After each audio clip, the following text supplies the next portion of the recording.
but hopefully I can get it in there and keep fuel from just going everywhere. I'm gonna see if this top one is broke loose. No, it's not. It's tight. Okay, now see the fuel filter or the line's moving and the filter's not, so it's broke loose.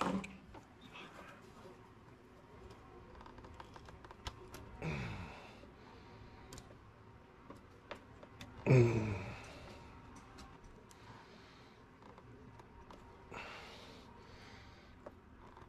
it's got to twist and pull.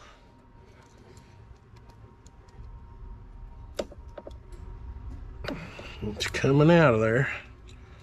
That's a good thing. And you might want to wear gloves to do this because you are going to lose a few drops of fuel. Ooh, there we go. Not too bad. Not too bad. Now, here's where a little oil can be to your advantage. Okay, you putting this back on.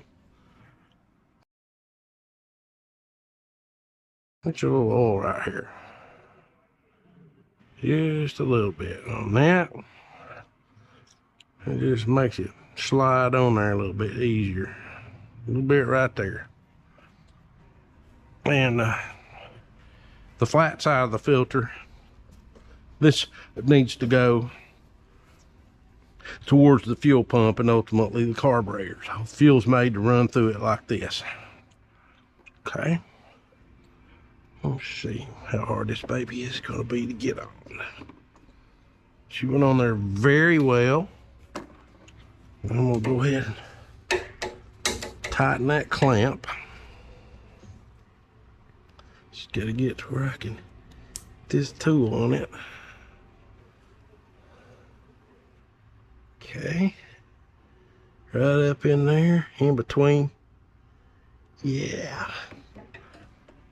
Get on this part of it and clamp it. And we'll come back behind this cable right up through here, and that oil makes it go on so much easier. So we want to grab this, turn it around there where I can get to it. And slide it right down about right there. Okay, we should be good shape on it.